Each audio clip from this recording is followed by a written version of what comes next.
What's up, everyone? I'm Scotty McCreery, and you just heard. Welcome into this week's episode of You Heard, where athletes, celebrities, and influencers help us get ready for Sunday. In today's episode, we've got country artist Scotty McCreery joining us. Scotty, thank you so much for taking the time to help us preview this game against the Patriots on Sunday in Buffalo. We know you're a big Patriots fan. How did you become a Patriots fan? You're from North Carolina.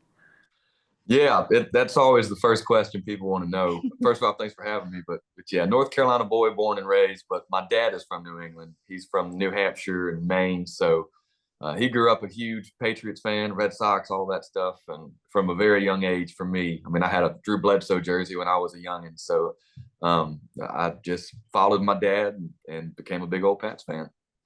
Well, it's the first season without Bill Belichick. Drake Maye took over as the head coach. A tough first year, but I don't think people thought they were going to come out of the gate and win a bunch of games just because of what they had on the roster, a rookie quarterback. What have you thought about this first year without Belichick as the head coach of the Patriots? Yeah, it's been interesting. We got a lot of moving parts, and we obviously have some pieces that we're missing. So you're right. I don't think anybody came in here thinking we were just going to get right back on it. But it's been good to see, Drake Maye progress. As a rookie quarterback, he's showing a lot of promise, and I think our secondary is looking good. I mean, obviously we've had some injuries there on the offensive line. It seems like now, at least after a year, we know what we have to work on, what pieces we probably have to go make a trade for, get in the draft. But overall, I mean, there's promise, which is good to see, I guess. But yeah, we got some work to do. There you go. Promise is something you can hold on to. You've got a rookie quarterback this season in Drake Maye. He's got a really good completion percentage, over 68% as a rookie, a great number to have. What have been your impressions of this first-year quarterback?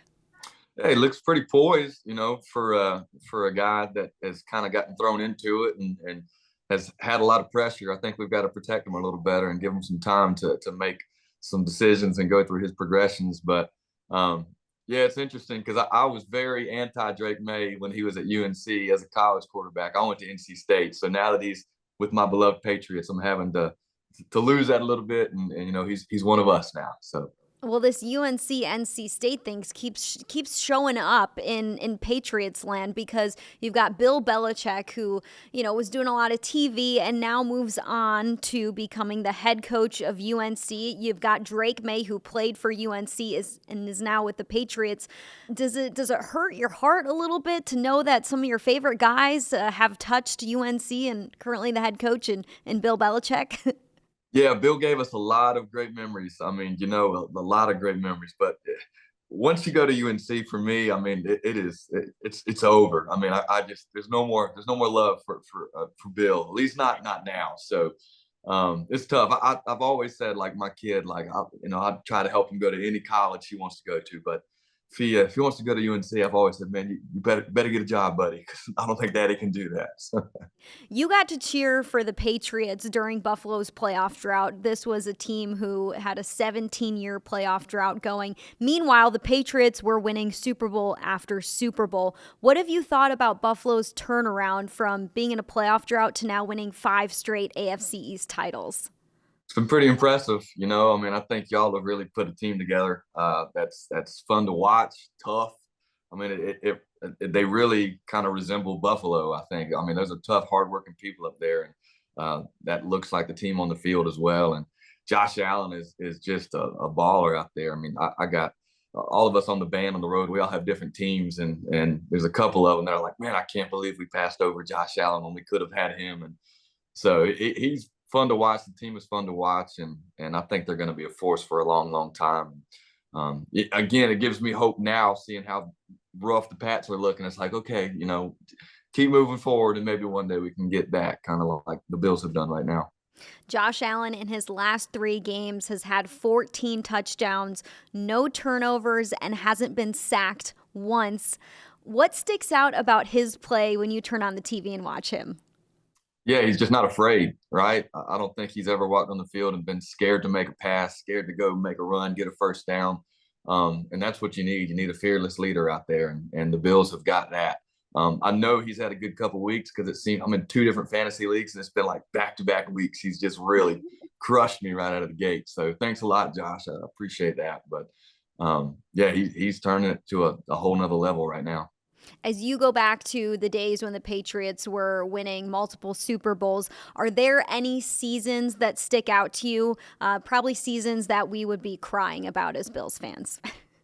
Oh, I mean, we remember the Super Bowls, and there were a lot of close matches. It seemed like the Patriots always would somehow get the better end of it, but there were a lot of close matches. For me, the season I always remember as a Pats fan is the one that we didn't get it done. The undefeated season with Randy Moss, and it always seemed like Brady didn't have studs to throw to when he finally had like dudes, and then for the Giants to just get one on the helmet, it just still makes me sick to my stomach. But yeah, it's like all the good, but you remember the tough ones, right?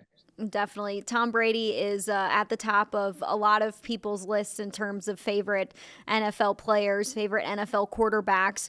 Who's on the top of your list of guys that you've gotten to watch compete for those Super Bowls? Yeah, I mean, well, Brady's got to be number one, right? I mean, he's like a whole nother level. I mean, Gronkowski. Just I think it was fun to have a guy play for the Pats that was very anti the Patriot way. That was just Mr. Fun, Mr. Having a good time, and everybody else is so serious. That was always fun, and yeah, I mean, shoot, you can go down the list back to Falk and those guys early in the day, Deion Branch, the guys that kind of set the tone. Vrabel, catching passes as a linebacker. So, yeah, so it's been fun, but yeah, I'm getting a little. Everybody always hated me growing up in Carolina, especially when we beat the Panthers in the Super Bowl. But I'm getting a little taste of humble pie now. So.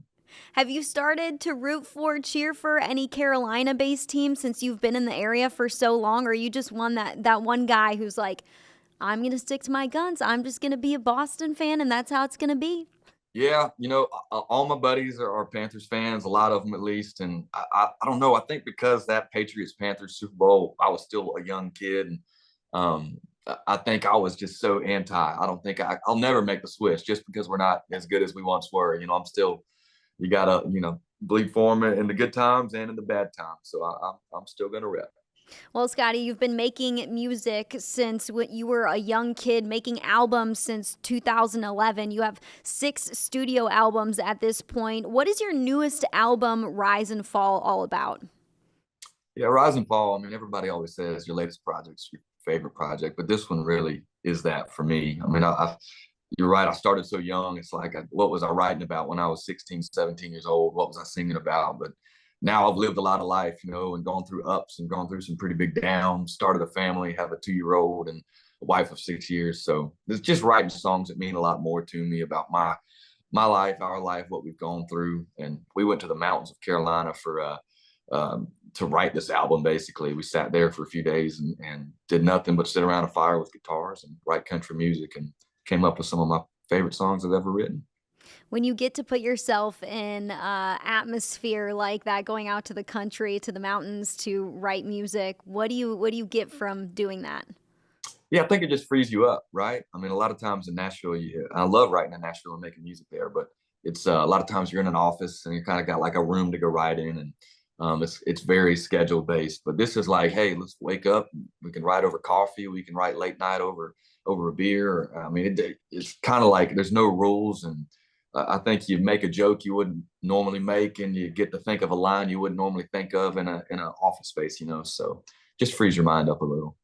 You've won several awards throughout your career. BMI Country Awards, Top 50 Songs for a few years, songs that you've had. CMT Music Awards, USA Breakthrough Video of the Year, Academy of Country Music Awards, Best New Artist. But you had a really cool one this year. You got inducted and became a member of the Grand Ole Opry this year. How was that an honor that you're just never going to forget? Yeah, the Opry was at the top of my bucket list. It's not even, if you go back, any interview I've ever given, it's like, what do you want to do one day? And it's become a member of the Grand Ole Opry. And I'm 31 years old, but I'm an old soul, and I love the classic country. I have such a respect for the artists that came before me and kind of paved the way. And the Opry is such a huge part of country music history. I'm not sure there would be country music like there is today without the Grand Ole Opry. And lot of my heroes are a part of that family. So to get the invitation from a guy like Garth Brooks surprising me last year, and then for Josh Turner and Randy Travis to induct me, it was beyond my wildest dreams. And it is, like you said, it's the honor of a lifetime for me. Getting an honor like that and just seeing where country music is at today, so many people are saying people are getting back into country. Country's at the forefront right now. Where do you think country music is headed? I think it's heading in great directions. I think there's more eyes on country music than ever before. It feels like everybody wants to be a part of country music right now. Artists from lots of different genres are wanting to make country records, which I think is fantastic. And but it does feel like it's coming back to the roots. I've always said country music is real people telling real stories, and there was a time there, where the music got a little different than what I would make. Everybody's got their different tastes, but I'm loving the direction that country's heading in right now. You said everybody wants to be a part of country music. Is there a pop artist or an artist in a different genre that came over for a single or to do an album with somebody that you never thought would be a part of the country world, and then you listen to it and you're like, this isn't too bad. This is good. Yeah, I'll tell you, Post Malone, I just wouldn't have thought about it, but I guess, now that I've seen his record and kind of, heard more about him, it's like, well, he grew up on country music and his dad playing country music, and that's what he loved. So it was a natural transition for him, and kind of how he did it too, really coming to Nashville and embracing himself in the community. And he just did it with such respect, and his record is great. I mean, there's some great country songs on there. So I think when I first heard it, I was like, oh, really? And then I took a listen and I was like, absolutely. Like, it's so good. And it's cool when you have somebody like that who has such a big following, they bring some of their fans over Yes. to a new genre. And so then that genre in country music is just growing more and more. Scotty, you spend so much time giving back to the community. You're donating proceeds of your song Carolina to Me to help victims of Hurricane Helene. Why is that so important to you?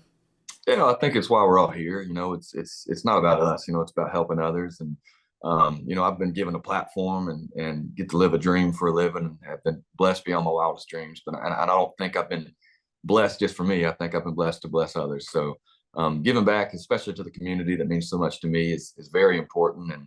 And getting to do things like giving back through the song, or when Luke Combs and Eric Church did their concert for Carolina and Charlotte, getting a chance to be a part of that with them and James Taylor, and it was Keith. It was such an awesome night, and raised, I think, $24 million for those hurricane victims. So it's just important. It's why I feel like I'm here, why I feel like I have this platform, and I'll try to continue to do that. That's so awesome. To finish up, Scotty, what are you working on right now? What do you have coming up soon? Yeah, well, I'm just about to head back up to the mountains with some buddies, and bring our guitars, and try to write more songs. So again, nowadays in the music world, it's like you got to keep putting music out. Back in the day, you'd have a few years between projects, and that's not anymore. So gonna have new music out next year. We got a big tour with Kane Brown next year. We're going overseas to the UK for our own headlining tour. So it's gonna be a busy year next year, but in a lot of great ways. It's gonna be fun. That's awesome. We'll make sure that we stay tuned for the latest album release and everything else that you have coming out. Thank you so much for taking the time to join us and helping us preview this matchup against the Patriots on Sunday. Yeah, thanks so much for having me. Should be a good game.